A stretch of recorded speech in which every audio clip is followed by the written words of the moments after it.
Assalamualaikum warahmatullahi wabarakatuh. Alhamdulillahirabbil alamin.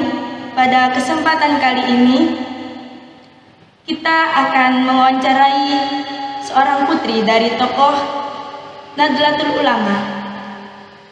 Dengan hormat kami sambut Ibu Nyai Elok Nungzayana. Nggih bener nggih Ibu Nyai Elok. Ibu Nyai aja. Assalamualaikum Bu Nyai. Waalaikumsalam Mbak. Terima kasih kehadirannya. Nggih, punten sangat mengganggu waktunya nggih. Nah, alhamdulillah bisa bertemu dengan mbak-mbaknya. Nggih, kula nggih suatu kehormatan damel kula saged kepanggih jenengan. Alhamdulillah sami-sami nggih. Semoga makin akrab, makin kesini makin Amin, akrab nggih. Sebelumnya benar nggih jenengan niki putri dari Bapak Kiai Haji Munir Miskat nggih? Betul nggih. Kalau boleh tahu jenengan niki putri keberapa dari Bapak Munir? Jadi saya putri yang ke-1 atas putri yang ke-1 dari pernikahan Abah Kiai Munir Miskat dengan Ibu Nyai Hajah Siti Asia. Saya putri yang pertama. Saya mempunyai 3 orang adik. Yang adik saya pertama yaitu Ning Iza Diana Manzil, yang kedua Ning Khalifah Ermahanum yang sekarang jadi ketua PAJ Muslimat Ancap Kerembung, yang keempat yakni Ning Hajah Hamidah Hanum yang sekarang jadi pengasuh Pondok Pesantren Al Azhar di Mojokerto. Yang Ning Iza sendiri dia pengasuh pondok pesantren di Al Izzah Trawas, itu adik saya yang kedua. Nih sementara saya di sini ini momong anak-anak TK istilahnya, yang yayasan saya sendiri tapi bernaung di bawah binaan Muslimat Nahdlatul Ulama. Jadi TK saya beri nama TK Al Muniro tapi di bawah binaan Muslimat Nahdlatul Ulama cabang Sidoarjo. Berarti kesibukan jenengan saat niki menjadi kepala TK nggih? Ya, jadi kepala TK juga nggih, dan juga ke masyarakat berdakwah dan juga mengisi pengajian kajian rutin majelis-majelis taklim yang ada di Kabupaten wilayah Kabupaten Sidoarjo juga di luar Kabupaten Sidoarjo. Kalau boleh tahu asal nyuwun semerap jenengan niki tumut dalam organisasi NU niki jenengan tumut napa mawon?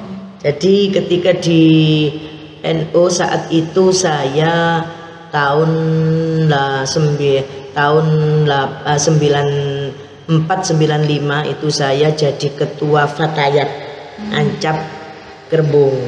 Nah setelah itu ada di bidang dakwah Muslimat Kerembung. Saat itu Bu Nyai Asia masih sugeng, masih ada umi saya. Namun setelah Bu Nyai Asia wafat, saya direkrut untuk menjadi sekretaris JP3M, Jamiah Pengasuh Pondok Pesantren dan Mubaligho Kabupaten Sidoarjo. Jadi di pengurusan muslimat sendiri saya tidak memegang jabatan apa-apa, cuma notabene keluarga Umi Nyai Asia sama Abah Munir bayi procot sampai gepeng tetap NU. Yang sekarang bahasanya NKRI harga mati, itu kita berdiri di atas cinta tanah air, hubbul watoni minal iman. Yang itu yang kita kedepankan. Jadi memang dari kecil sudah kental dengan KNU-an ya? Fa insyaallah ngoten, karena memang umi saya Bu Nyai Siti Asia dan Abah Kiai Munir itu mulai kecil bergaulnya, atau beliau bisa dibilang diangkat oleh putra-putri daripada pengasuh NU. Satu dengan Baye Makhrus Ali dekat, dengan Baye Adlan Ali umi saya diangkat sebagai putrinya. Lalu dengan Abah Kiai Romli Syarif juga diangkat jadi putrinya.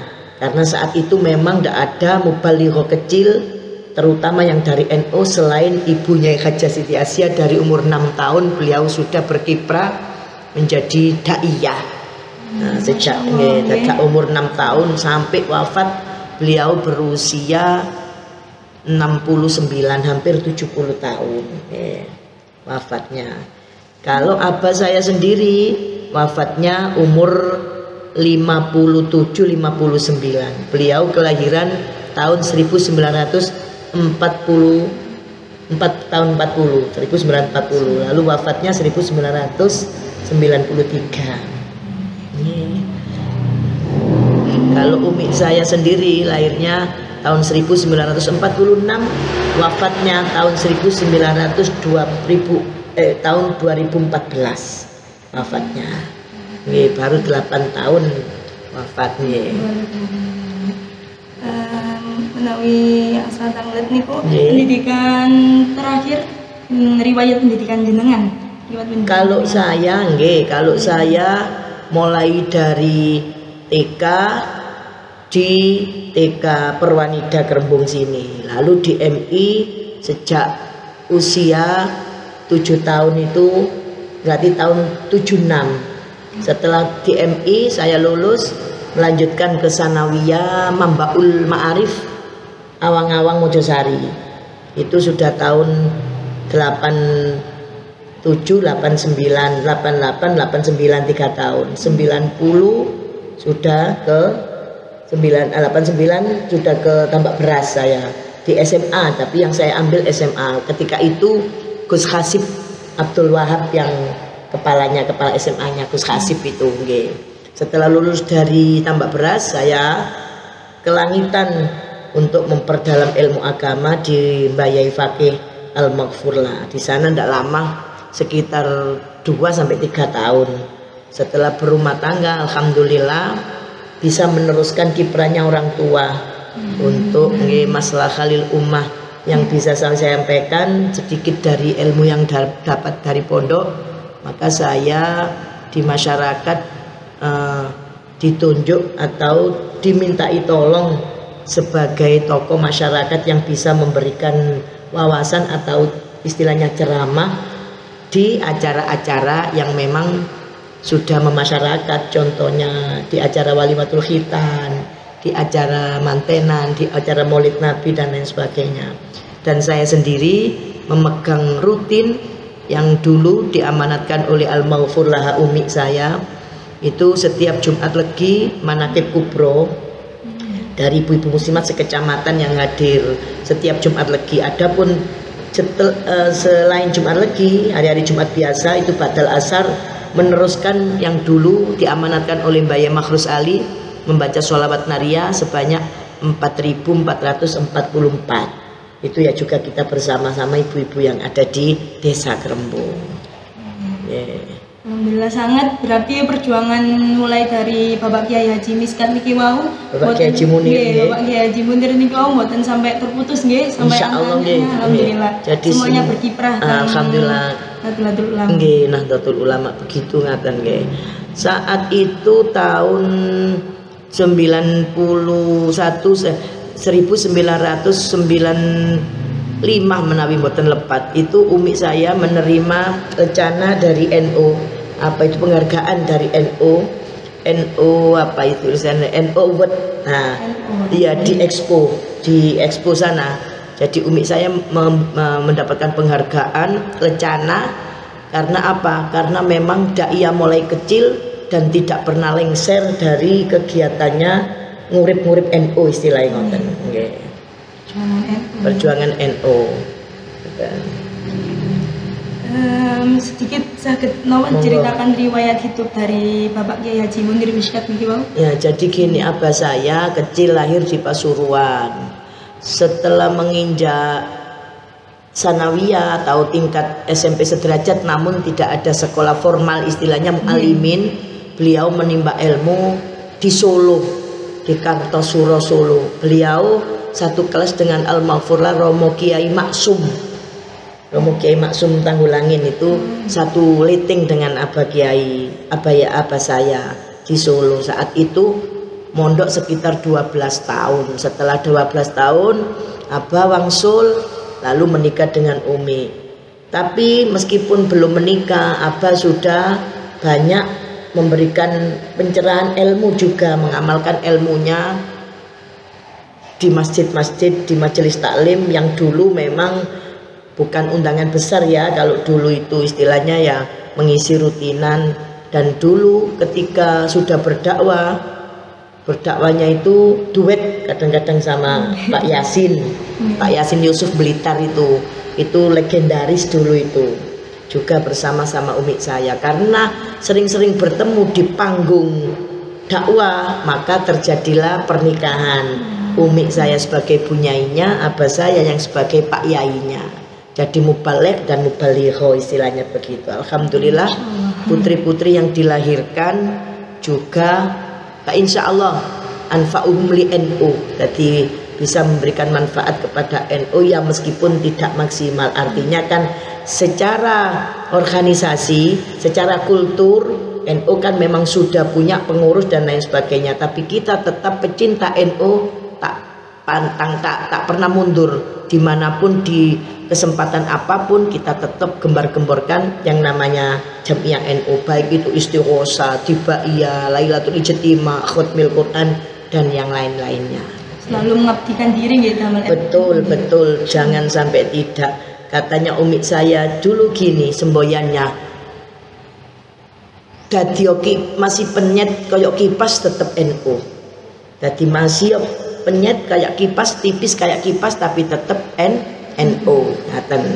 Jadi sekali NU tetap NU ila yaumil qiyamah.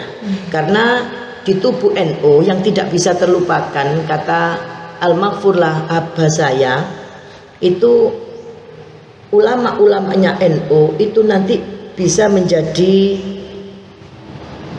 panutan untuk kita ke surganya Allah. Iya, bersuan ceritanya nih wow.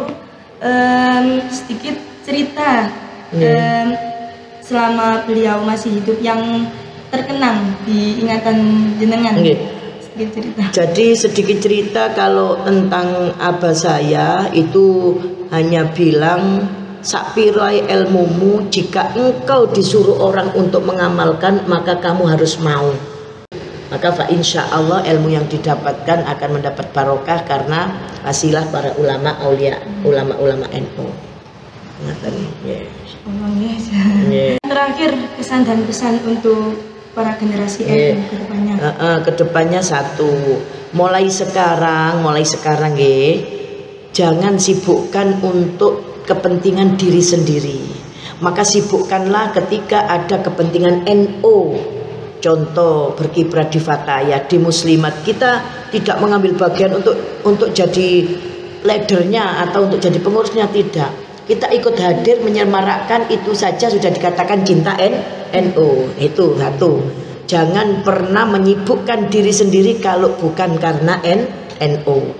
Yang kedua, dimanapun ketemu siapapun, sampean perlihatkan bahwa sampean itu generasi NU. Bila perlu mulai membuat rekanan kecil, tibaan, mulai kegiatan kecil istighosa, mulai juga membuat kegiatan kecil, apa itu memberikan santunan atau infak atau berupa apa saja yang itu di bawah naungan Nahdlatul Ulama. Sudah itu saja, kelihatan. Karena begitu kita meramaikan kegiatan NU sama dengan kita meneruskan jalan para ulama-ulama masyayikhnya NU. Demikian pesan yang saya sampaikan, mudah-mudahan terus berkarya, berkarir dan membaktikan diri kepada NU.